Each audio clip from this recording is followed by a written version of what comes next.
DETV Sports Update is powered by DART, Delaware's transit service. Moving forward.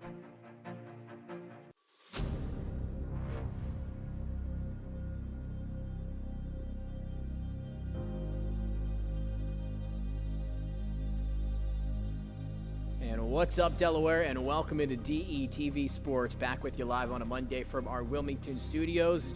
Nick Allison-Drini joined, as always, by Matthew Maurer, and of course Dennis Pridgett behind the glass. He'll be running everything for us as usual as well tonight. A lot to get into. Matthew, how you doing? A nice weekend in the books. Here we are now, June 9th. We are progressing into the NBA Finals. I know you've got a lot of work with the NBA Draft. That is all coming up just around the corner. So how you feeling here on a Monday evening? Feeling great, man. Waiting for that college football 2026 to drop. I think that's hitting July. It's July, right? A little less than a month. A little less than a month or over. Get the $100, get it 3 extra days early. You know, that's right. That's what I do. So coming out right. We'll have some stuff to talk about that. Hopefully, when that comes out. And again, we asked Matt last week. If you missed last week's show, he's obviously, I think it was Nebraska has been his team throughout the old college football game. So we asked him, with the addition of the University of Delaware, if he'll be switching programs, and the answer was Blue Hens, baby. There we go. Roll into it.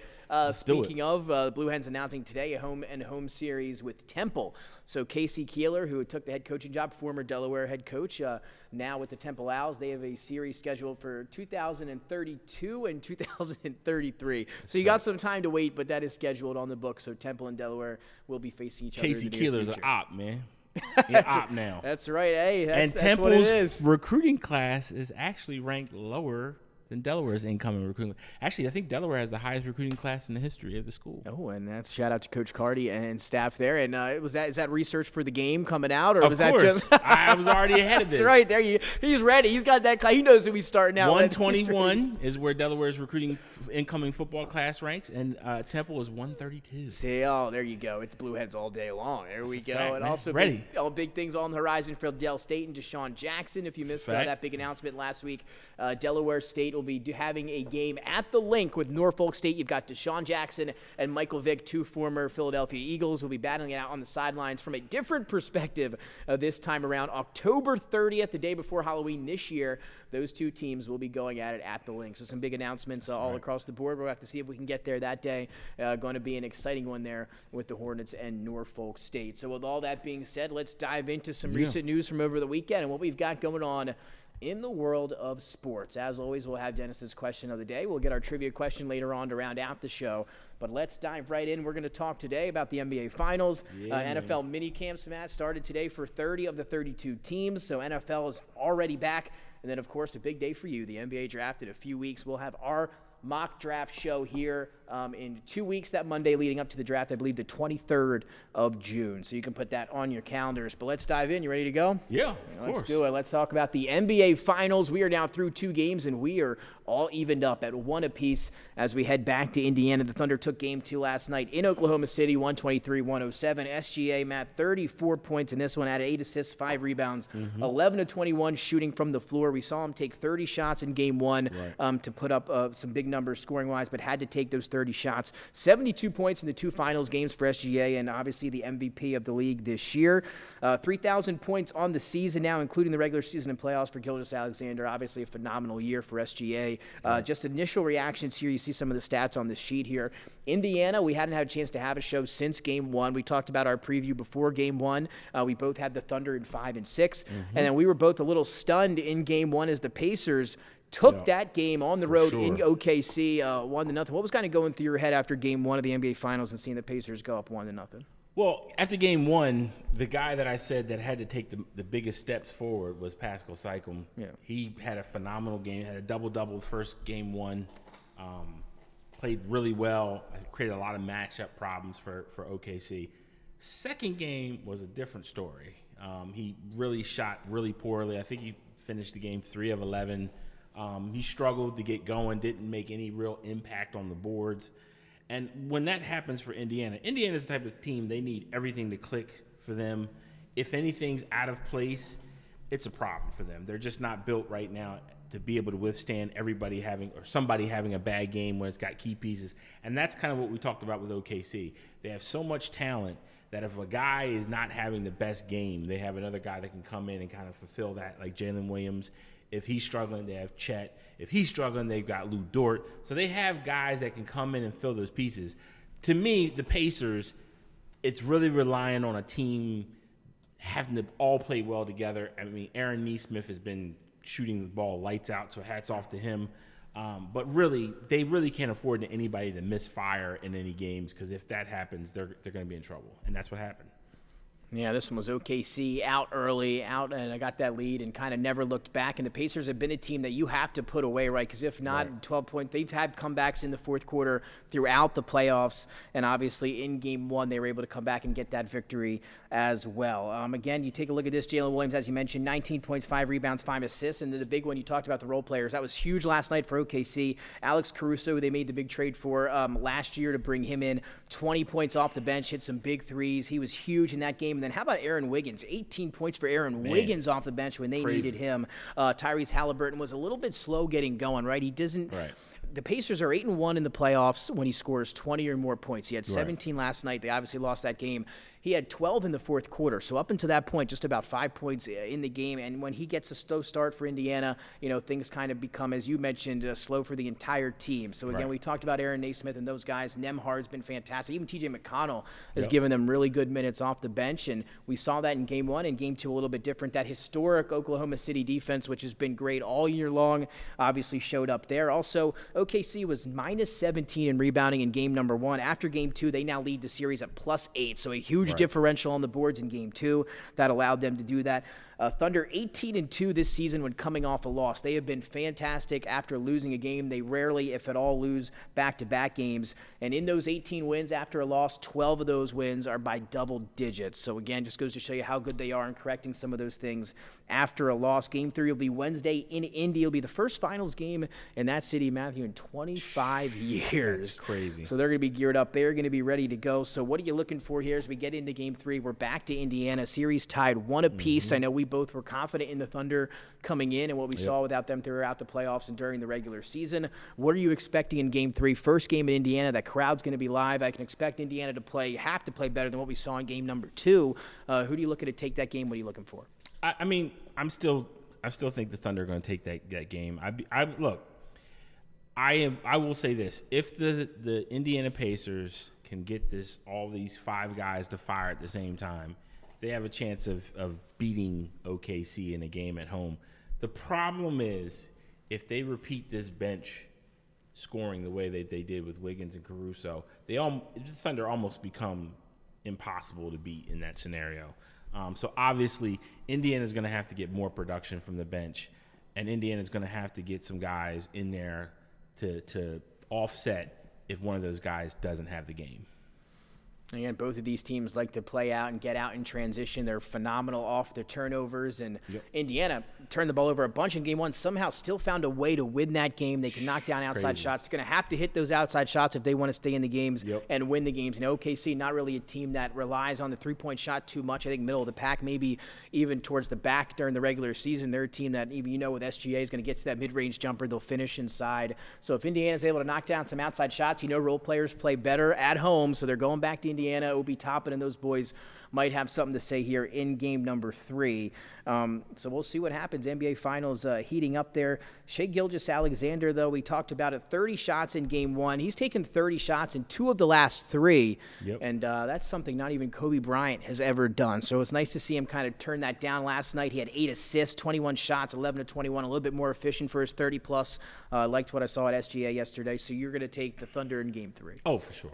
First game in Indiana. It's going to be tough for me. It's definitely going to be a tough game. That's going to be a really close game. I'd love to see the line on that one. Maybe Dennis can get that line for us here in a second. But Indiana going back after suffering this one. Give me the Pacers to take game 3. Okay. I'm going to go the Pacers to take game 3, and then I will stick with my original prediction. The Thunder will round out the series 4-2. I'm not mad at it. But if the Pacers go up 2-1, that's going to make things quite interesting there for sure. In that game. So first game in Indiana, like we said, first time they'll be there in the finals in 25 years. Hopefully they bring the energy. Maybe can spring the upset there in game 3. Again, we'll see what that line is here in a moment for you and come back to it in a blink. But we're going to stick with the NBA, Matthew, and your favorite time of the year, the NBA draft coming up. We'll have our preview show, as I mentioned earlier, on the Monday, the 23rd, leading up to the draft starting on Wednesday, the 25th. Any new info as we head into this part of the draft season? Things like to change a lot, but we know this class is a little top-heavy, so maybe those top spots might be changing. Meeting with the Mavericks and Cooper Flagg is scheduled for later this week, so they're going to get together there, and what seems to be the number one pick, obviously, but read something today that had the Sixers taking Trey Johnson from Texas over Ace Bailey, who I know at least I had as my third favorite player in the draft on the big board, and you have mentioned that as well. How do you feel about that? Is that a possibility to go after the freshman scorer from Texas? So this is what's interesting about the number 3 pick. I really feel that Cooper Flagg, Dylan Harper, I think they're locked in 1 and 2. I think you can write those guys in pen. The Sixers have been the team that it could go anywhere. I'm hearing Jeremiah Fears from Oklahoma is a possibility. Wow, interesting. I've been hearing Trey Johnson as well. And I'm still hearing that there is some talk about them taking Malawach from Duke. Wow. So I think that would be a stretch, but it's not out of the realm of possibilities, especially if Daryl Morey feels that he's not confident when he goes and he talks to Embiid. We don't know. You're right. That's the big part. That's the big part. So I will say this. Morey is a guy that does not go with conventional draft picks. He's the type of guy that he goes, he looks at the metrics, he studies them. He's a math guy. He will take guys that sometimes you would think go lower. So Trey Johnson, who has been mentioned, that you mentioned from Texas, great shooter, can put the ball up in a hurry, has a little bit of the Ray Allen type qualities to him. Milwaukee Ray Allen. The Milwaukee Ray Allen and the Milwaukee Michael Redd. There's some similarities there. And at worst, he's Cam Thomas that's a bit taller. But to me, what I see from him is I see a Michael Redd, and I hate bringing guys that have all-stars, but he does have that potential. He came into Texas. He was not supposed to go this high. When the mock drafts first came out, and I talked to evaluators, they had him in the middle of the first. He had such a dominating season at Texas. It's kind of forced people to reevaluate what he did. Same thing with Jeremiah Fears, who wasn't even on anybody's first-round board at the beginning of the year. He came in, and he's been a breath of fresh air, very athletic, doesn't have the natural passing skills of, say, Dylan Harper, more of a scoring point guard, but definitely a guy that's being looked at as possibility for the Sixers at 3. And then, of course, Malawach, again, I've said enough about him, tons of potential. The South Sudanese kid is definitely a guy that, look, he's long on potential and definitely can be a guy that I think the Sixers might reach for. Yeah, and I think a little bit more skilled than people realize as well. Has that part to his game. And also, rumors are the Pelicans are really into Ace Bailey, and they have been trying to get up to that number 3 pick. So if you were Daryl Morey here for the Philadelphia 76ers, and you just mentioned some of the guys that you like and what they might do, they're sitting there at 3. Would you stay pat at 3 and take a Fears or take a Johnson, take a Bailey, who's what maybe I might do there at 3, or would you be inclined to trade back to a 7th or 8th pick, rack up maybe a few more assets, and take a Malawach, kind of like you decided there in that range? What would Matthew Maurer do? I mean, honestly, I don't think there's anybody right now that's a make or break at 3. I think guys from 3 to 8 are about the same level of prospect if we're talking about tiers. I have Malawach on the 3rd tier, and I say 3rd tier because obviously I have Cooper Flagg at the 1st tier, and I'm higher on Dylan Harper than most people. So you have Dylan Harper in a tier of his own in tier 2. Would that be because again for me I was I have him right by Cooper. Oh, so you have him in that top tier. I have him in the top tier with Cooper Flagg. A lot of people have put Cooper Flagg as this guy that's on a pedestal. That he's the only game-changing talent. I saw Dylan Harper at Rutgers. I was impressed with him. I asked the question early in the season after watching just a couple games of Rutgers. I actually said, can Dylan Harper challenge for number 1 if he continues to play this way?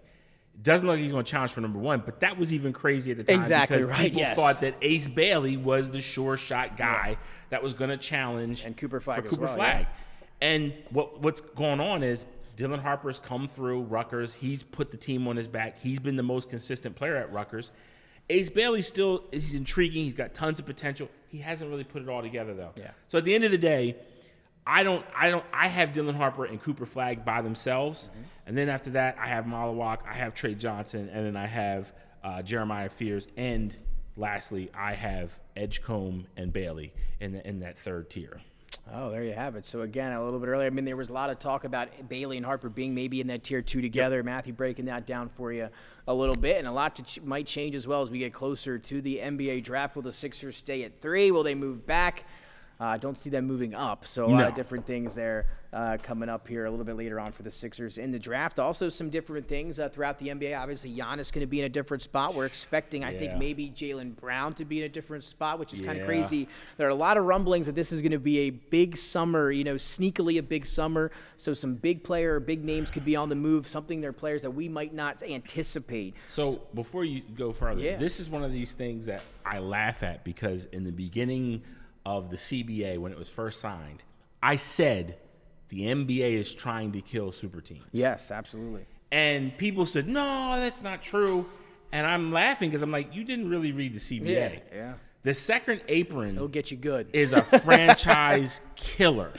And what you're seeing with Boston and what you're seeing with some of these other teams is, look, we can't afford to go to the second apron. No. And Denver, for example, they have a generational talent in Jokic. They have a good secondary player that I think is a secondary star in Jamal Murray. And they have really good supporting role players in Gordon and Porter. The problem is they had to get rid of all their bench depth because the second apron. They didn't want to hit the second apron. So really that's the problem with the CBA right now, and that's why you're going to see a lot of unprecedented moves of these teams. It is. You're absolutely right. I mean, you talk about that Nuggets team, right? KCP, a big part of that championship. Yep. Keep championship players is what KCP kind of stands for. He had to leave. And obviously the big one, Bruce Brown, was huge on that team. Massive for them. I mean, just off the bench, their sixth man that year, scoring, did everything. Yep. Obviously, he signed a big contract, I believe, with Indiana last year. Yep. Didn't necessarily work out there as well, but he got his money, and he was huge for that team in Denver. I mean, you said it. That's exactly what it is. It was literally put in place to get rid of the super teams.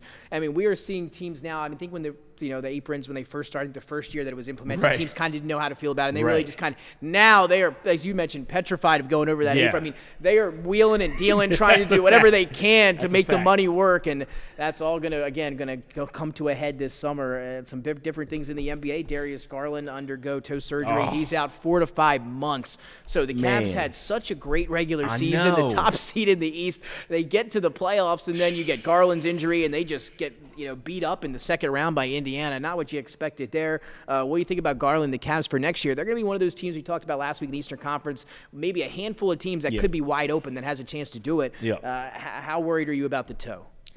I'm very worried. I think with the point guard play and the way that Darius Garland gets his movements off, he's a guy that works on the first step and creating separation off the dribble. So he needs to be able to explode off that toe.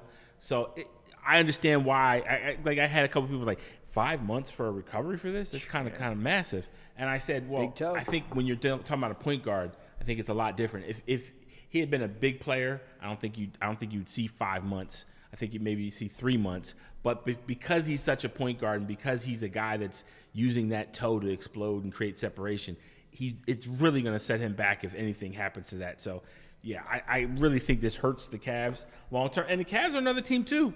That second apron is coming. Yeah, well, that's right. And, there was actually, now that you're on it, it slipped my mind earlier, but there are some new rumblings that the only players that are untouchable, this was reported a few weeks ago, would be Mitchell and Mobley. Correct. So those other guys, the Jared Downs and even Darius Garland here who we're referring to, those guys could be potentially on the move for the right price.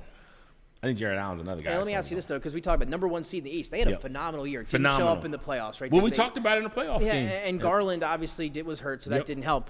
Would you be obligated to let them run it back with this team and see if they can get healthy and put it together again? I mean, like I said, best record in the East. They were no slouch here. Would you want to break it up that quick? I would want to break up Jared Allen. Okay. I'm not a big believer on Jared Allen. I think he's great regular season player. If you look at him for his career, postseason play has been the part where he falls apart at. Yeah, and he was better this year, but last year is a great example of that. Yeah, so I would look to break him away.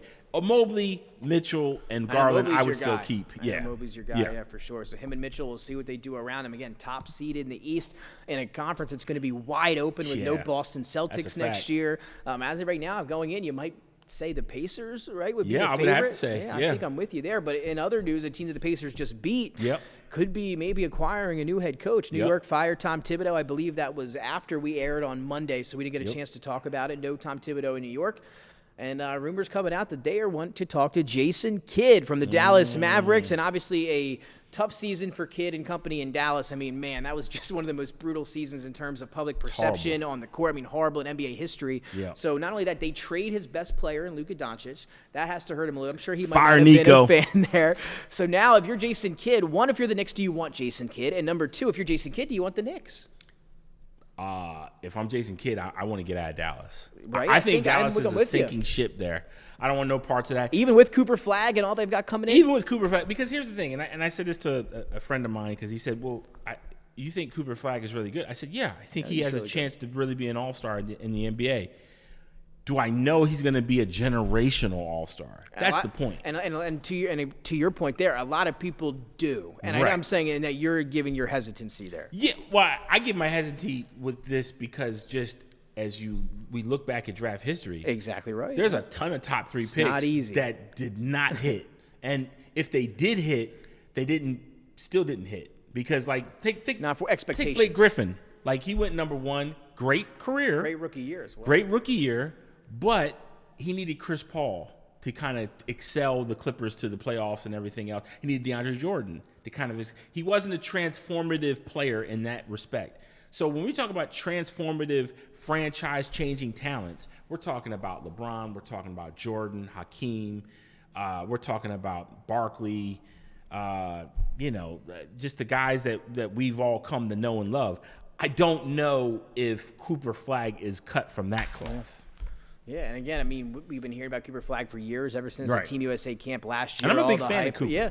And, I mean, just to your point, though, we talked about it. It was, I believe, 2017 when it was Markelle Fultz, number 1 pick all the way around. Everybody had – he was the unanimous number 1 pick in the draft, and did not work out there at all, right? And that was a guy that everybody thought could be a generational guard with the ball in his hands. They said that college was too boring for him, boring, and that he couldn't, and again, I was not a Markelle Fultz guy at that time. And this is the other part of the NBA that, like, gets lost. We just don't know. Ben Simmons. Simmons. Wow, that's a good one, huh? Like even Brandon Ingram to a point at number 2. Right. Like Ben Simmons, like if we think about it, like I just did this with somebody else. Supposed to be generational.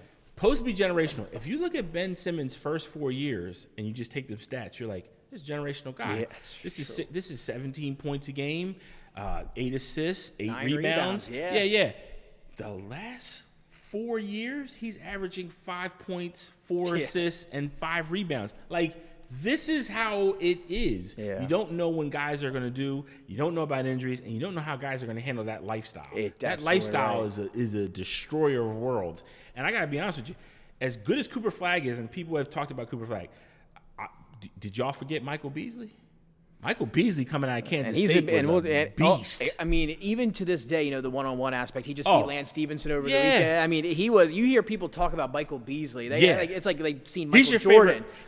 He's your Hooper's favorite Hooper. Believe it or not, right? Yeah, you're right. Michael Beasley you put Michael Beasley one-on-one, I'm taking him against LeBron. LeBron said that, I believe. Kevin Durant. That's one-on-one, that man is a blender. But, dude, in the NBA, he never lived up to the number 2 pick. And it has a lot to do with situation, right? That was a Minnesota team that was just at the time lost. I mean, they had coming off the Johnny Flynn before Steph Curry pick and stuff like that. It was just they were lost at the time. Man. But you're right. Again, Markelle Fultz was a great example in 2017. Right.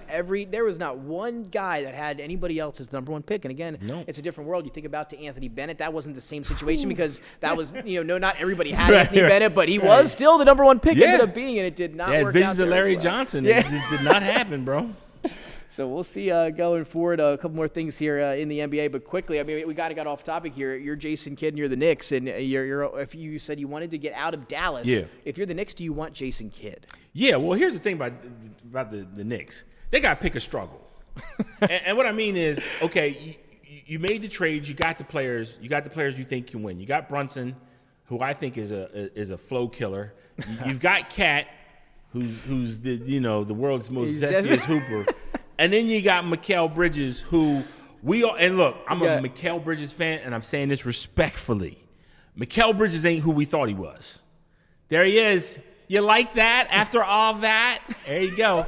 That's my man OG though. OG Wananobi, OG man. looked fantastic in the playoffs. But let me ask this again. So you're talking about Bridges. Can he not get there though? Like, have you seen? I don't know if he's on the right team. Well, have you seen enough of him to where you can make that? Like, he's not, because what we saw in Brooklyn was a different. It was a different guy. That's a fact. Yeah. And I think he's kind of sliding back into his role he was at Villanova, playing with those guys. Yes, I agree with you. And we saw there's some tension there with Rick Brunson, who's the offensive coach there. Just came out again over the weekend. It's funny you say that. Unnamed players in the exit meeting saying exactly that. Gotta go. That's right. But how can you do that with Jalen Brunson? Because I think with Jason Kidd gives him an ultimate excuse. Because he's a point guard. He knows how to run an offense, and that's it, man. Who's this? Okay. And again, in Knicks, it'd be not a lot of depth. They're going to work on building that depth fact. up. And again, Josh Hart, all those guys that buried those minutes and that kind of, you can argue whether that had anything to do with what they did in the playoffs. But again, it's going to be interesting to see whether or not Jason Kidd is that head coach. Again, obviously the tension from last year, and I'm agree with you. I'd love to see him in New York, and I'd want to get out of Dallas too, frankly, if I was him, no matter what. Again, next year, you're an injury away. Kyrie and Anthony Davis, who have been injured every year. You're one injury away from those guys for the season. Every year. It's guaranteed. Book it. That's it. Book it. One more thing here before we get off the NBA. Trade rumors circulating. It's been coming out that the Suns are trying desperately to trade Kevin Durant. They are reaching out every which way. Your best fit for Kevin Durant, and what would you give up, right? The Sixers have been linked there, and for me, I don't want a 30-whatever-year-old Kevin Durant for the 3 pick. I think I would stay at 3, and I would pick a player. Yeah, I agree with that. But what if you're Kevin Durant, where would you go? And if you're a team who needs him, there's been talk about the Timberwolves and his relationship with Anthony Edwards, et cetera, et cetera. It will not be the Suns. Rockets, Timberwolves. No. So I'll throw the Sixers in there. Where do you see Kevin Durant next year? He will be gone. I would love to see him in Minnesota. I think that'd be fun. Or New York. Knicks? Yeah. Yeah, obviously not Brooklyn. We're not doing that. No, we're not doing that. But I think Knicks would be it. I like that. But would that be Bridges going the other way? Yeah. You got to get rid of Bridges. Let him go, man. But is that okay with you, too? Obviously, Durant's a better player now, but that's a big age difference. You really willing to trade Durant for Bridges? I think New York's time is now. I think they gotta put in everything they can right now to get something out of him. I just think if we sit here and you continue to wait for these guys to progress, I mean, Cat ain't no spring chicken. The Cat's been in the league for a couple years. He is a big man, and he's a mobile big man, so you have to worry about injuries with that. And then Mikal Bridges, we could be waiting for this potential to take off for a while now. So we just don't know. I just think that's the issue. So, I don't envy New York's situation, but I think James Dolan, if he ever wants to get out of the shadow of being too hands-on with his organization, he has to make the right moves. When you make the right moves, people don't care if you're hands-on. If you make the wrong moves, Jerry Jones, we love you, baby. Then people say you're doing too much. And again, I mean, we've seen that, right? Dolan was the hot topic for up until about 2 years ago. It was just he was the Schneider of the NFL that he is in the NBA, and now the last years haven't heard anything about him. Right? Everything's been all good. Because everything has been all good, but it's been rumors he was the one that wanted Thibodeau gone. It was his executive decision there. Absolutely. So he makes that decision. We'll see. Could Jason Kidd be in New York? Could Kevin Durant be in New York? Again, wide open in the East next year. Cavs, Knicks, Pacers, Sixers. I don't think I'm going to eliminate the Bucks out of there. I don't think the Heat are ready yet. Bucks, Heat, the injuries there, and then obviously the Celtics with their injuries, they're going to have to rebuild. Can we talk about the Bucks for a minute? If we must. I got to say this about the Bucks because I said this last year. Solo camera. I said this last year, and I got pushback. I said Damian Lillard is the biggest superstar fraud of them all. Yeah, you have said that. And I'm sorry. I know injuries happen, but even before the injuries, he ain't Dame time he was in Portland. He wasn't. Even before. He wasn't. So what did you really get from getting Dame Lillard? Well, I am not a Dame Lillard hater like you are, but you again calling out last year. Truther. You said could be. You said you wouldn't have him on your 75th team, right? Your top 75 anniversary. Nope. You wouldn't have him on the top 75 player. You agree with that? But it's funny because when we sat here, the trade was made in Milwaukee, et cetera. We didn't like it. Again, I hate when we talk about when we're right. We're right a decent amount on this show. Decent amount of time. We didn't like it at the time because it was an older Damian Lillard, and you're giving up. I mean, they gave up a lot to get him at the time, and they haven't won a first round series. Haven't won anything. I mean, I could argue that's almost, and not only that, you set yourself up, right? You do that trade, you bring it in because you're going to compete for a championship. What can we do to keep Giannis in Milwaukee? Right. And now you're forced to. It's ironic because you forced him out of Milwaukee by getting him. And you're Milwaukee. You gave you up getting nothing through that door, baby. You gave up the future, and and that's why they did it, right? Hey, we can't. So they gave up all that to get him. We're going to keep him here, and he gets hurt both years. Right. And now the team has nothing left. Nothing. And now you don't have Giannis. I mean, they're going to be a lottery team next year, a top 5 pick if without Giannis. Easily. It's Andrew Bogut years back again, baby. Oh, man. Now you're talking about Michael Redd earlier. What'd you say, Dennis? Hey, we got some Doc Rivers lovers up on this table. It ain't me. Yeah, Doc Rivers is good. Y'all got to stop hating on my boy Doc, too, man. Y'all got to stop hating on Doc. Because here's the thing about Doc, man. Listen. Geez, yeah. Doc will blow a lead. That's a fact. Okay? But Doc will make you get to the finish line pretty. You will get to the playoffs thinking that you got a chance. Okay?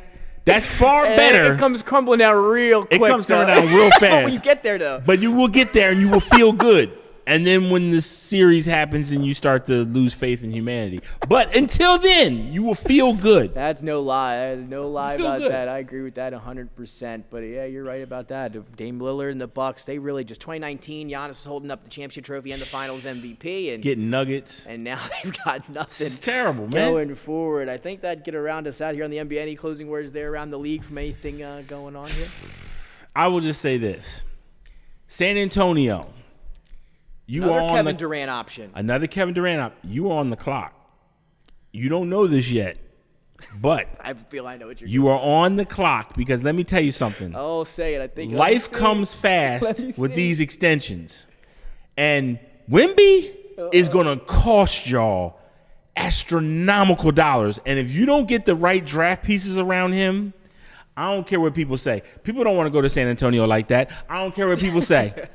When they won the titles, think about it. Who is their big free agent? Jaren Jackson? Bruce Bowen?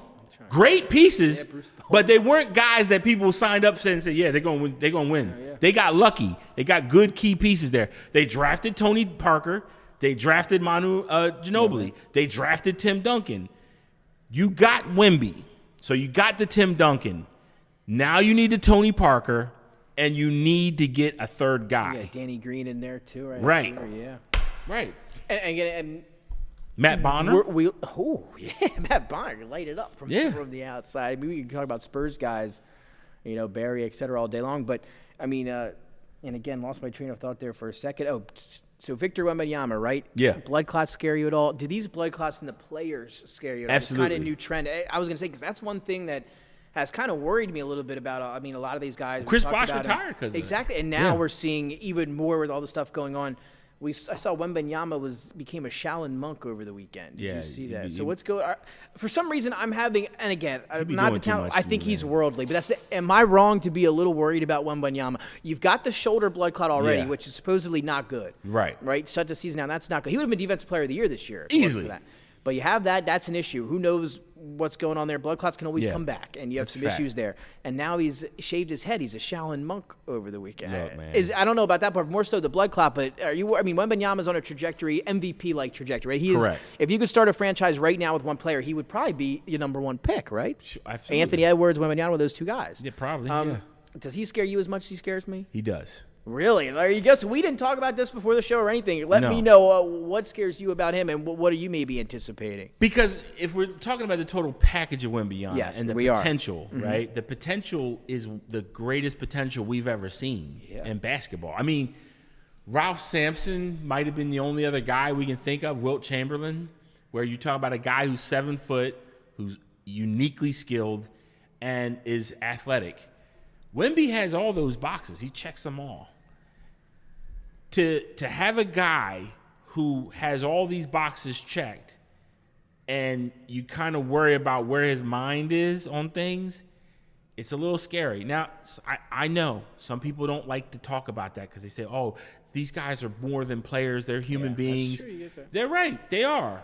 But when you have $100+ million invested in somebody, you kind of want them to be obsessed with their sport. You want them to be obsessed. People can say whatever they want. It's not your money. Yeah. Trust me. If it was your money, you would want the person to be obsessed. And look, it happens sometimes good. I mean, Myles Garrett was a guy that got knocked for players thought, GMs didn't think he was giving the right conversations and interviews. They thought that maybe he wasn't obsessed with football. And we just saw about with Shedeur. Right. We talked about this with Shedeur. So at the end of the day, they want to see him be something. And that's what I'm saying. There's, And that's the specialness of Wemby, right? He can block shots. I think he has the most blocks in 2 years than whole teams, which is insanity. It would have been runaway defensive player of the year. Runaway. Should have got this. To me, should have got it over the fraud Rudy Gobert the year before, but that's neither here nor there. But again, at the end of the day, Wemby oozes so much potential. You do worry if he ever capitalizes on how much potential he has. And you got to. Yeah, I mean, to your point, right? I mean, it's because it's so much. So we'll see what happens. Again, blood clots are always scary. We'll see how he recovers. Again, in the shoulder, the shooting shoulder. I think his right shoulder as well. Man. So, again, best wishes to him. Hopefully everything's going on with him. And, again, big year coming. There's a lot of things going on with San Antonio. De'Aaron Fox, could be Dylan Harper, obviously Victor Wembanyama and company. What do you think about Kevin Durant's fit in San Antonio before we move on? I think that's a good Would that fit. be your best case scenario? Best case scenario. Do you think so? Like, would you rather see him Knicks or San Antonio? San Antonio. Chance to win a championship. So you got a chance to win in San Antonio. I don't think you got a chance in New York. There you have it right there. There you go. San Antonio. We'll see where Kevin Durant ends next. Or where he if starts Victor's fully healthy, year. though. Correct. Yeah. And again, we wish blood clots are scary. I hope he's okay in that regard. Yeah. That'll take us now to NFL mini camps. We are underway today. Mini camp, again, we are through voluntary workouts. You are showing up today. 30 of the 32 teams. The Bears held theirs a week early, so they don't have it this week. And then the Lions canceled theirs because they're playing in the Hall of Fame game in late July. So some different timing stuff there. Mini camp storylines to pay attention to, Matthew. And we're going to have our fantasy football happy hour, everything as we get later in the season. We're going to do all kinds of content for fantasy football this year. We're going to do it all. Pizza. Here's the thing. Let me just say this. Again, it's the preseason. I don't want to draw too much into preseason, but I will say this. I think we should, though. You never know. Definitely should. I need the people that said all this stuff about Shedeur to step forward now, because we're getting numbers from training camps. We're getting what people are seeing. Yeah. He's outperformed all the quarterbacks they have in there right now. The word is not even close is the word. That he's way better than these guys. And in the draft, because again, and look, the draft is a crapshoot. I get it. And I'm not a guy that was a Shedeur truther. Yeah, that's right. I think you had Jackson Dart. I had Jackson Dart because of the mobility. I like Jackson Dart's mobility. Yeah, I think mobility is an underrated value in the NFL. I think it's very hard to build around a quarterback who doesn't have nimble. Especially in today's world. However, I had a first-round grade or early second-round grade on Shedeur. Yeah. If he would have went in the second round, I would have said nothing. But then you take guys in front of him that I'm like, Tyler Shuck. Dylan Gabriel. And here's the thing, and this is the problem I have with some of the talking heads. And I see this in the NFL draft community. I see this in the NBA draft community, which I'm a part of. People like to take up for BS. You knew and I knew Tyler Shuck shouldn't have went before Shedeur. You and I both know that Dylan Gabriel shouldn't have went before Shedeur. But because you don't want to call out the BS, you want to try to intellectualize why Dylan Gabriel went. I can't. I think it was Yates from ESPN who said that Dylan Gabriel had arguably the best tape he saw this year. And I want to know, what tape did you see, bro? Because I watched Dylan Gabriel, and I would never confess to be an NFL draft guy, right? Nick's got that over me. But just me seeing what I saw a guy who, made great throws when the pressure wasn't available. Oregon had a great offensive line. I think one of the best in college football. Had a couple guys that actually got selected in the offensive line. Yeah, Josh Connerly, first-round pick. Right, and you nailed it. And a lot of people didn't have him in the first round. Yeah. So credit to you on that. And then, I think he had a little bit more mobility than Shedeur. I do agree with that. I think he's a better athlete. But, again, when we're talking about the tape, I don't know what people saw, because I saw a guy that, great system QB, but I don't know if that's worth taking him over Shedeur. And, again, I'm not even a Shedeur guy, but I'm just saying when we look at players and we say – things about players. You can't tell me you looked at Dylan Gabriel, you looked at Tyler Shuck, you looked at. There's another guy certainly too. didn't. Who's the other guy who went before him? He went Jalen Milroe. Jalen Milroe. And I certainly did not. Come on, bro. What are we doing so, here? I mean, and you talked about late first. I had a mid-first. I had a mid-first round grade on Shador. Right. So I was even higher, as you said, than you were. And and I'm with you there. And just to your point about Dylan Gabriel, I don't think any credible evaluator in the process would not have Dylan Gabriel ranked as Shedeur. You will not go back and look at any pre-draft content and find anyone that had Dylan Gabriel ranked ahead of Shedeur Sanders. And then, like you said, after you come out now people are starting. It's a funny world we live in. That's the world of media. Dylan Gabriel, I mean, and again, and you talk about the tape. Tape was good at Oregon, like you mentioned. You would know. He's 5'10". Right. He's 5'10". And again, I'm not. I hate to hate the short quarterback. There's short quarterbacks that can play. 5'10's a little bit. That's different. Right. That's different. That's different for a left-handed quarterback that's 5'10", and it's not a mobile Kyler Murray-esque guy with that type of speed. And like you said, he's a little bit mobile. But if you're 5'10", you better be fast. Because you can't see over that line. You're going to be running around a lot. It's just something again. And I like Dylan Gabriel as a player, but it's just not in the same realm. So again, I'm with you there. And we're getting reports. Shedeur looks good over there in Cleveland. I mean, after the draft, it was, will he make the team? That was the argument. We'll see. He's looking pretty good so far. One of the minicamp storylines for sure. I mean, I was his value got so absurd. I was sitting there like, San Fran, just take him. Just take him, San Fran. Well, you saw where the Browns traded up one spot ahead of the Eagles because I was praying the Eagles were going to take him right. You can imagine if Jalen goes down and you get Shedeur step in, that would have been, oh, man, I was loving that. There's a reason they traded up the pick ahead of the Eagles. And it worked out for Cleveland there. But again, some big question marks. Joe Flacco will probably start as the season begins, and then we'll see what happens after that, right? Wide open. They've got some talent on that roster. They're able to get Garrett to come back and re-sign after demanding a trade. Stefanski's two-time coach of the year. Maybe they can get something out, but that's a tough division to do it in. And again, not a bad schedule for Cleveland, so we'll see what happens. But maybe we see Shedeur, maybe we don't. And I see this is next on the docket here. We're going to talk about how does the hell do the Giants not take Shedeur Sanders, bro? Dude, the QB situation over there is terrible, bro. I mean, look, I'm saying this, and Jackson Dart, I had as my guy, so. And I'm with you. I've been a Jackson Dart fan as well throughout the year. I had him as a first-round pick before the year started, back when people didn't. And yes, I'm with you. I had both of those guys. Yeah. And I'm saying, and here's what I'm saying. I get taking Jackson Dart. I get waiting. But Bob Thomas in the fourth round, bro, I'm going to go grab him. We will never understand. I mean, everybody talks about Mel Kiper losing it for 3 days. Like when Jackson Dart got drafted, he didn't even say Jackson Dart's name because he was so mad that Shedeur was still on the board. And I get how you can be upset about that sort of thing. But that's how I felt. I mean, I wanted my head was going to explode. I couldn't figure it was crazy. Like Mel felt how I felt. I get people were hating on Mel for being that way, and you shouldn't be that way about one player on the draft or whatever. But that's how I felt. And let me just say this too, because the Mel Kiper situation came out, and people wanted to come out and pick his low lights of evaluation. And I'm speaking for you. I'm speaking for myself. Let me tell you people something. It's easy to concentrate on 10 guys and say, I got that guy right. Yeah. It's real easy, bro. If me and Nick sat there and concentrated on just 10 guys that were good guys, no one would pay any attention to this. They'd be like, well, of course, they were good. Okay. Like, if he sat up here and said, oh, Abdul Carter can play, you'd be like, no crap, no duh. I understand that.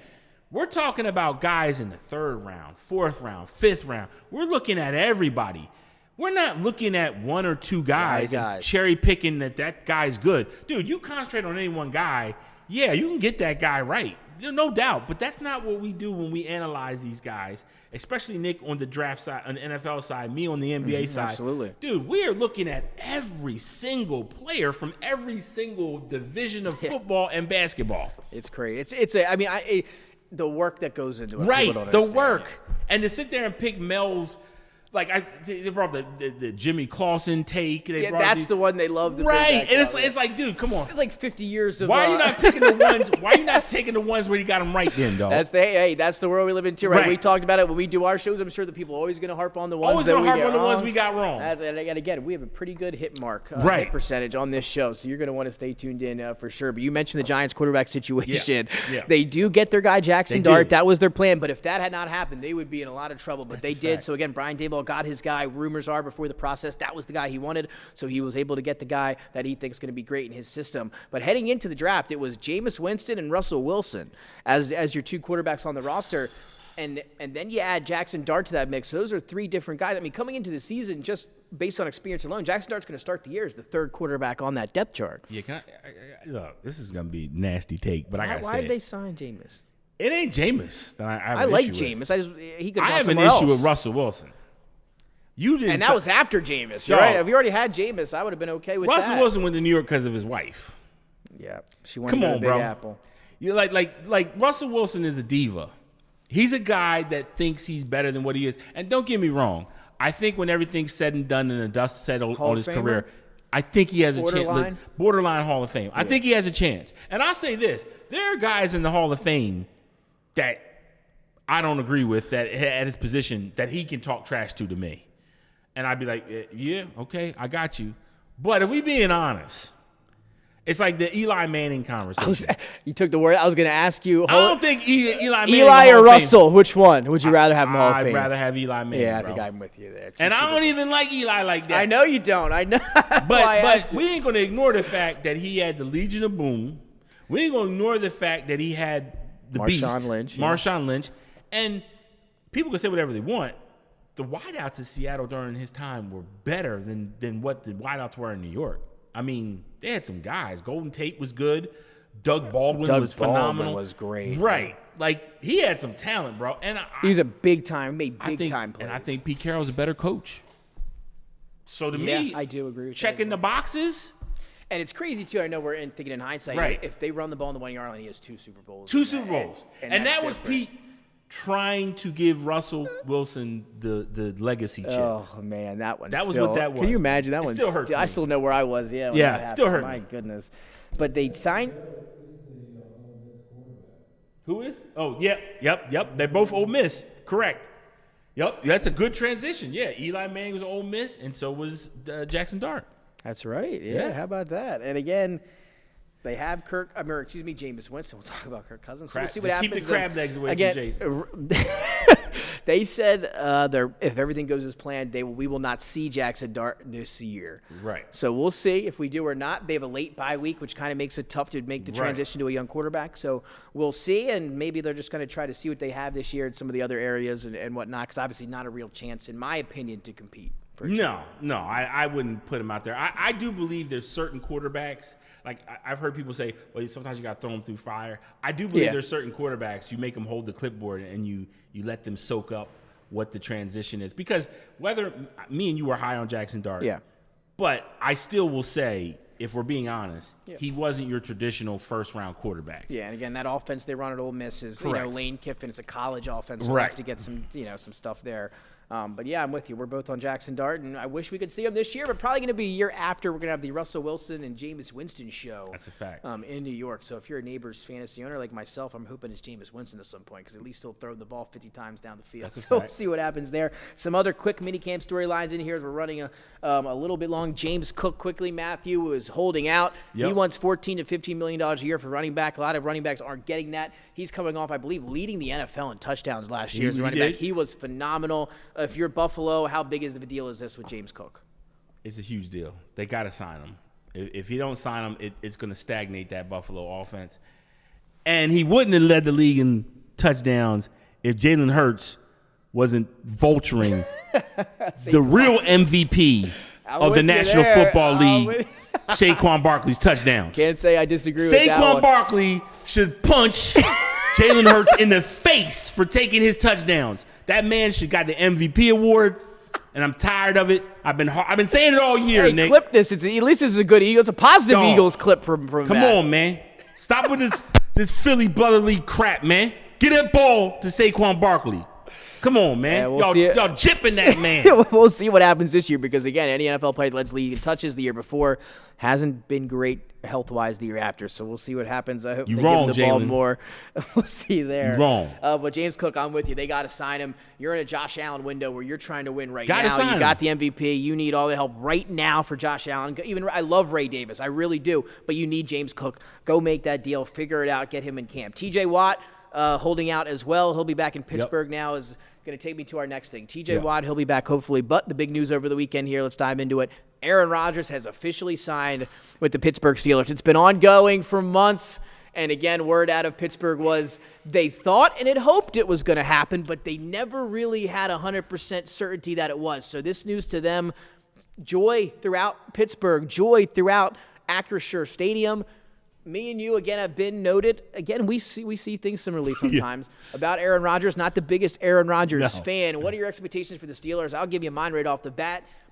Trash. Same thing as last year, right? I think you get Rodgers, you're a borderline playoff team if that defense is as good as we think it is.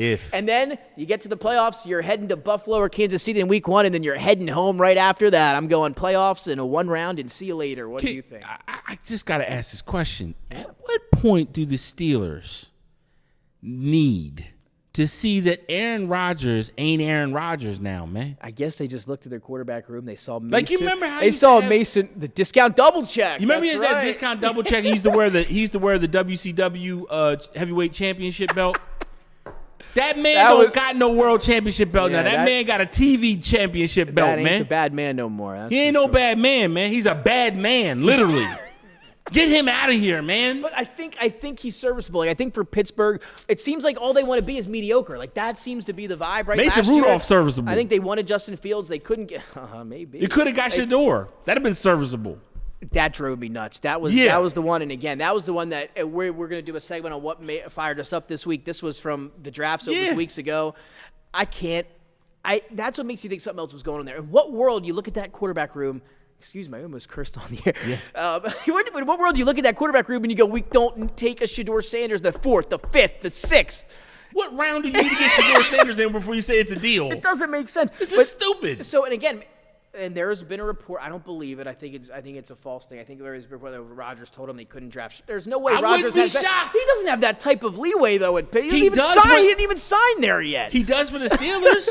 But he had him on the hook for 3 months, which is ridiculous. And the Steelers is an organization that is not known for doing that kind of thing. They're usually one of the best, well-run organizations in the league. Used to be. And now they get Rodgers. I think it's $13 million. So they get their quarterback, an experienced guy. They have DK Metcalf. Not a lot of other weapons in an offense that was in a top 5 run rate last year. So you get Aaron Rodgers led the league in passing attempts last year. Now he's going to an offense that doesn't necessarily And they lost Pickens. And I think Pickens got all-star talent, bro. I think Pro Bowl talent. He's going to be unlocked this year with Dak. I think so. I think he's going to have a big year. What are we doing here? This is what you guys are doing?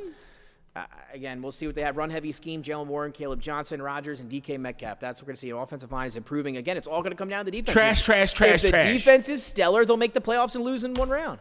Right? And that's if the defense is stellar. Y'all Steelers held out for that guy. Man, I'm with you. Come on, bro. I mean. Did y'all not see him last year?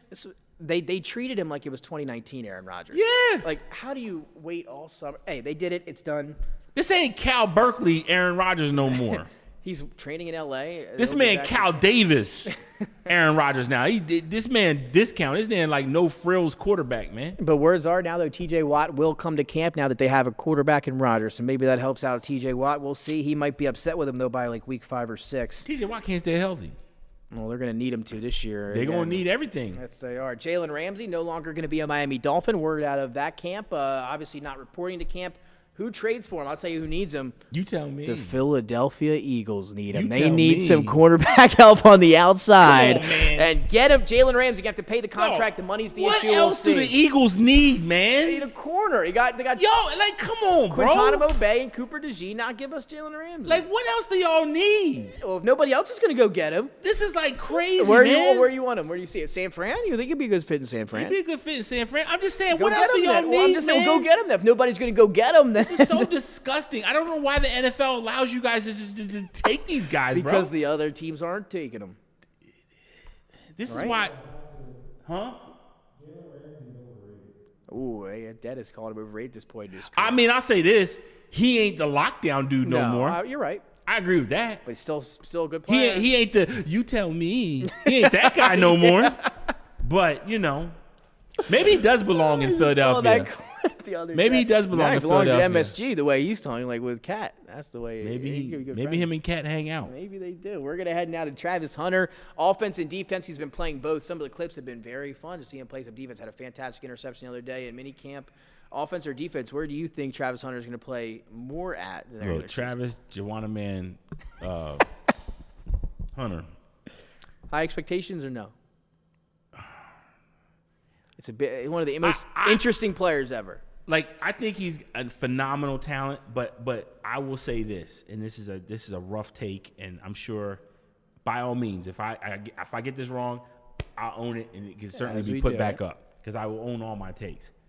I am worried that Travis Hunter is so hell-bent to be something that the NFL's never seen that he's going to get hurt or he's going to miss things fundamentally that are going to kill him long term. And what I mean by that is he's trying to do something that, like, from the Chuck Bednarik era where he's trying to, I'm going to play cornerback and then I'm going to play wide out, and it's like, I'll coach. Yeah, it's like, dude, like, I respect the passion. I respect your talent. I think it's a phenomenal thing that you did in college, but this ain't college. There's a reason why guys play one side of the ball when they get to the NFL. And look, by all means, if he can do it, he can do it.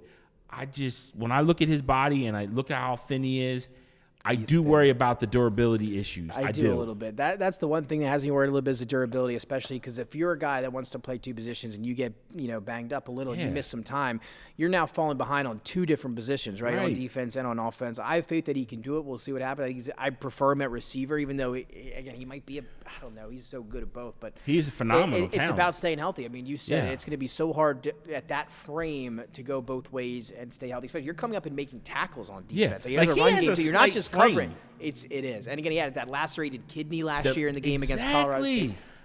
So we'll see what happens there. But I said it before in our draft show. I had Abdul Carter as the number one guy, and I think it's not about talent because I think Travis Hunter is probably the most talented player in the draft. Yeah, I'd agree. It's about durability. I don't know if he can withstand. I mean, we're talking about getting hit by NFL guys, and we're then talking about hitting NFL guys. That's some serious double duty to pull in this modern era of football. We'll find out early, I think. We'll find out early. We will. I mean, like, this ain't Shehi Ohtani where it's like I'm pitching and then I'm hitting. Like, it's different. You're doing both at the same time. What you about to say, Dennis?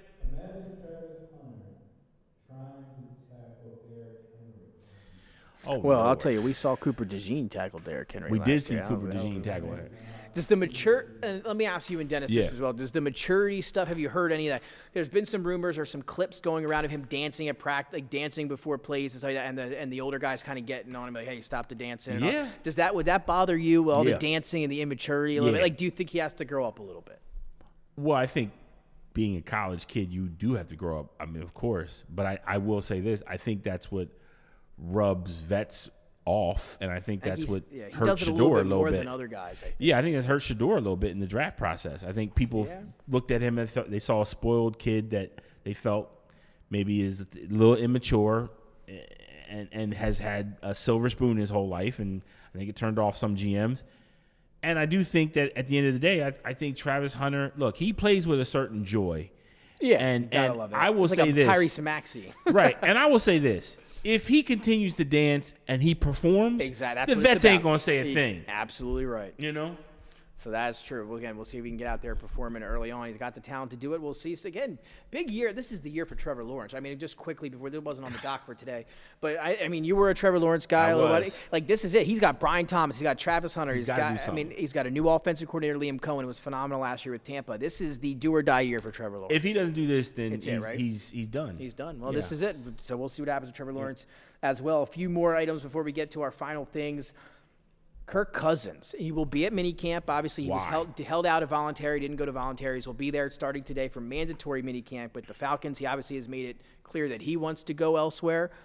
Do you see it? The Falcons aren't too worried about trading him. Where's Captain Mig going? I don't know. You think he stays with Atlanta as a backup to Penix, or do you think he had somewhere else? There was some talk about if Rodgers fell through, the Steelers were interested, but obviously that's no longer the case there. But it seems like maybe he's going to be a Falcon. See, this is why the modern NFL frustrates people. Because if this was the 80s, early 90s, Kirk Cousins is retiring. Aaron Rodgers is retiring. These guys are playing longer because they can't. Joe Flacco's still playing. These guys are playing longer because they ain't getting their bells knocked out of their head. It's a good thing and a bad thing because here's the thing about Kirk Cousins.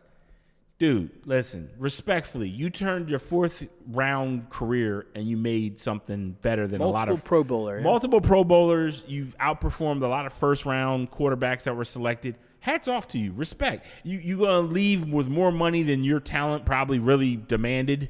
Like, I give Kirk Cousins all the respect in the world. But, bro, it's done now, bro. Like, you're Hang him up? I would. I mean, honestly, what else can Kirk Cousins do? Like, especially after the Achilles, right? And again, right.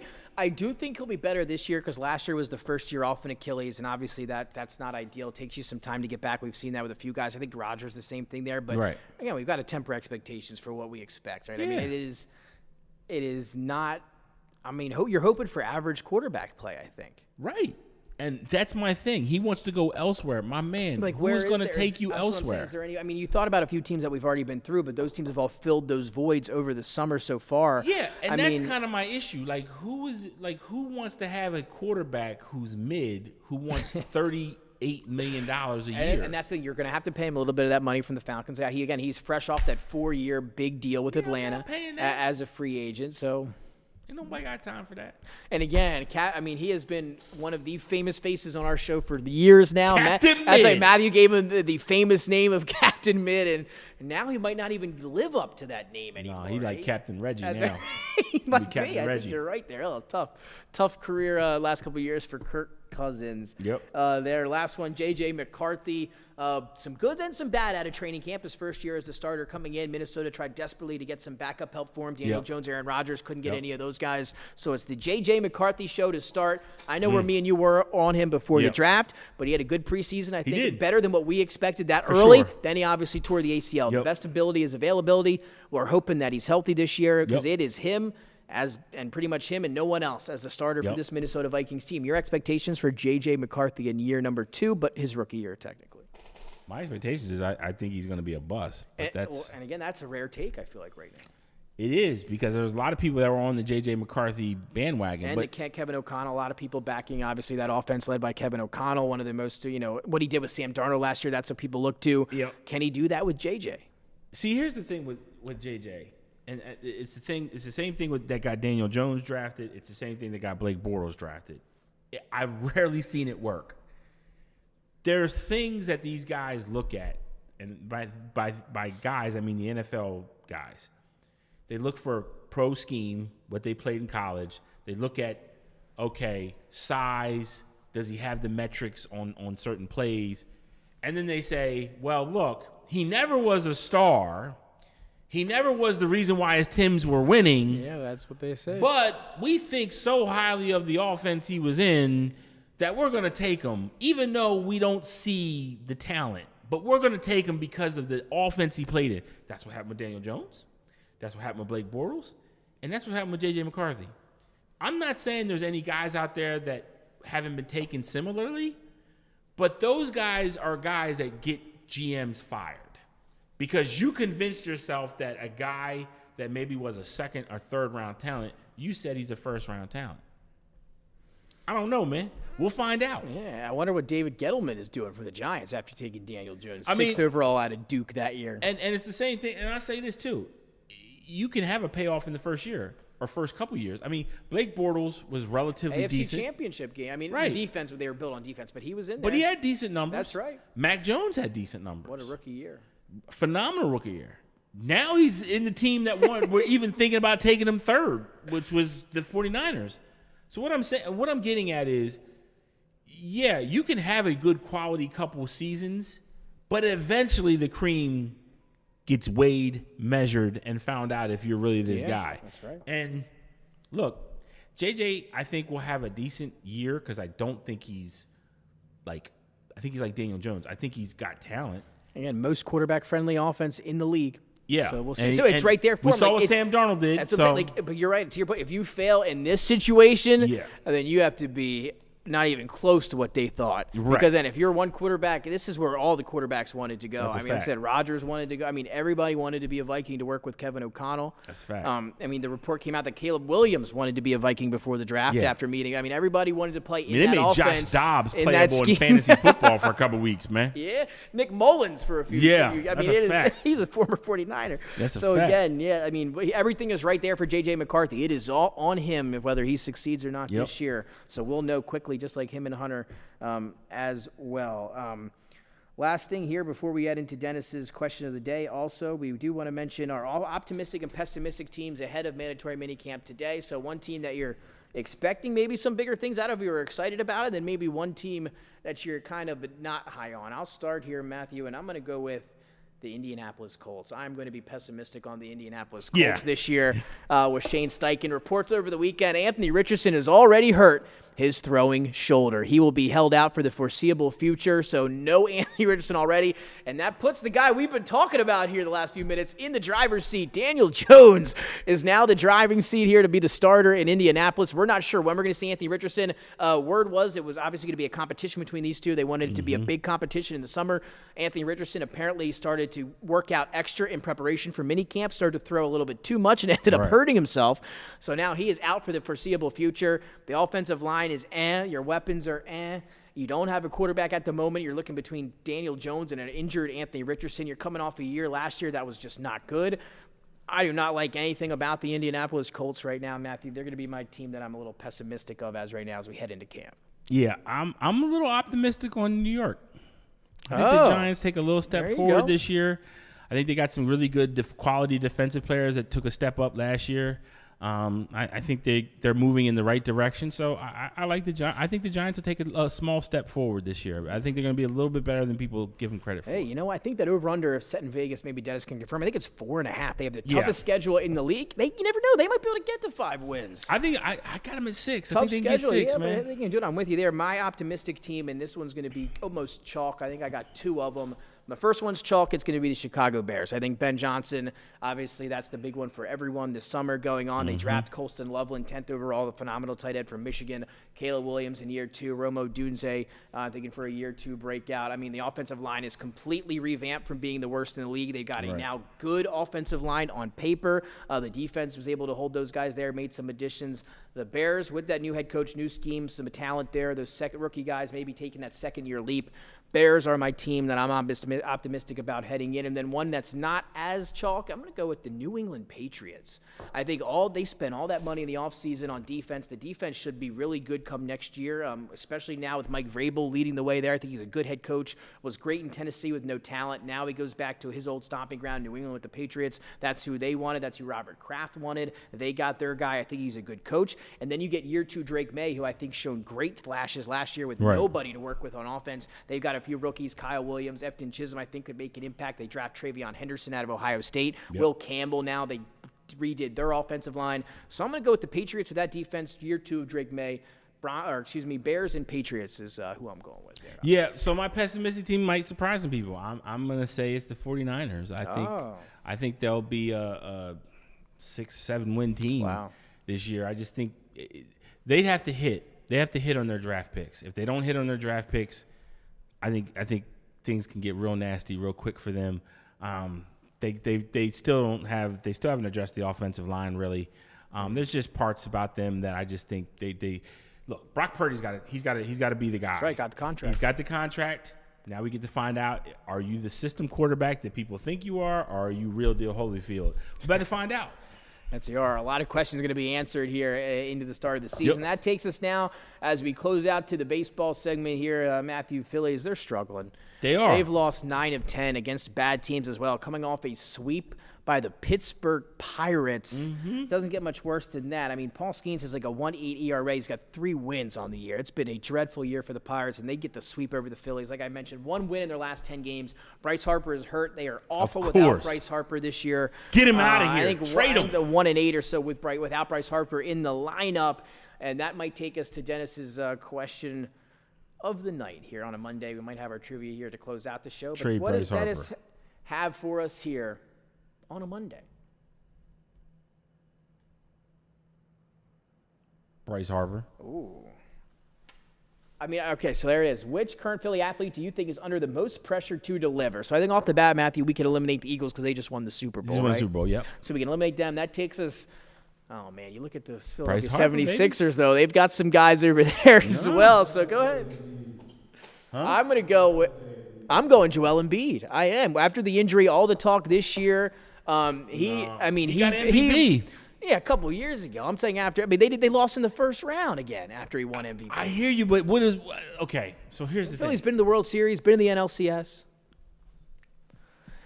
But I'm going to play devil's advocate to myself here. Okay. And here's why I'm going to say Let me hear it. I'm okay with your Bryce Harper answer. I am, because it's time. It's been 4 years now.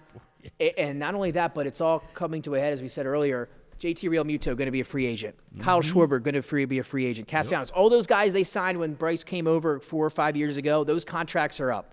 So this is it. This is the last go ride with those guys, with your Schwarbers, your JTs, the guys that we know and love here for the past 4 years. So I get your point there. Bryce has a little bit of pressure. He is the star of that team. He is the leader of that team.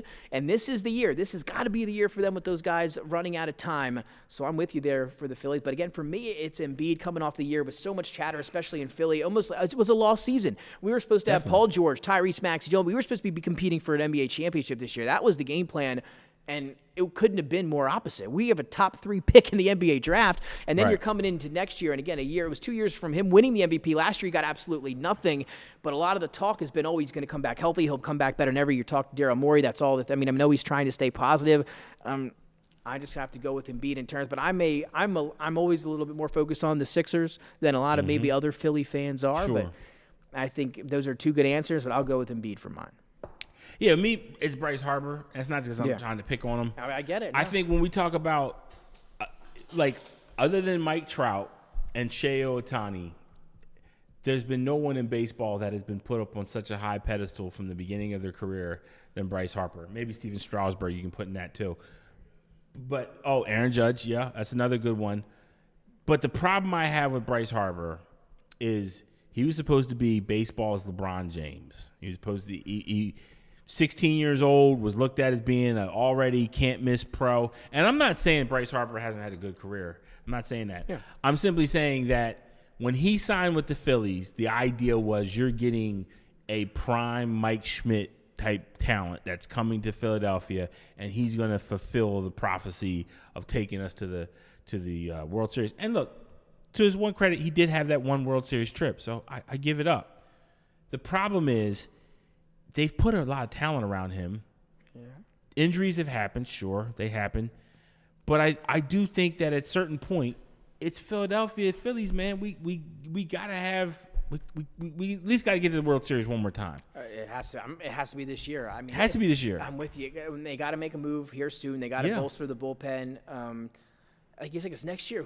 Obviously, I think I would love to re-sign Schwarber. That'd be my top priority is to bring back Schwarber. But we don't know. It could be a completely different look next year. So that's again, you got the guys this year to do it. The best record in the major leagues when we had this conversation 2 weeks ago. And it's funny because since that was a question we had about the Phillies on our show last week. Since then, they've lost 9 of 10 games. Yeah, they're free falling without Harper. But again, hopefully they'll figure it out because they are still good enough to be a championship team. They just have to figure it out, bolster that bullpen, and see what happens here. Get hot, get Harper back in the lineup. That'll take us now as we round out today's show with maybe our trivia of the day, depending on, again, we're running a little late, so if Dennis has that for us, he can throw it up there. We are all tied with Dennis 1-1 heading into week 3 of our trivia challenge, and we'll get that word from Dennis here. And here it is. Which running back set a new record by combining over 13 scrimmage yards in his first season?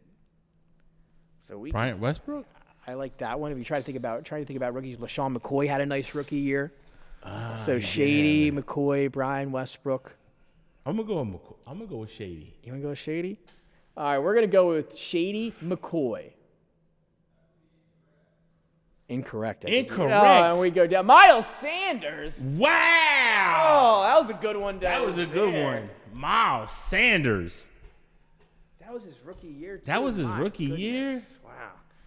have fallen. I thought what Shady was it for sure there. He caught the ball, he ran the ball, he did it all. This is crazy. Miles Sanders. Got that many yards. That was a good one too. So he's got us 2-1. I thought we should have got that one. Well, 2-1, Matthew. Let's round out tonight's show. Yeah. We are now losing to Dennis heading into next week. But how you feeling on a Monday solo camera? Anything on your mind? So here's the thing.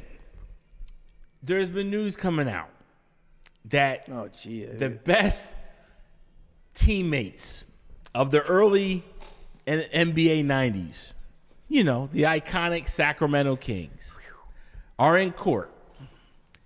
Doug Christie and Chris Webber. Now, if you remember Doug Christie, his wife had this thing where he couldn't go anywhere without her being there because she wanted to keep him honest. That was how the story went. So she went everywhere with Doug.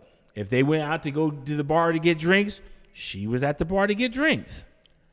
What we're finding out about is that the oldest daughter is genetically not Doug Christie's.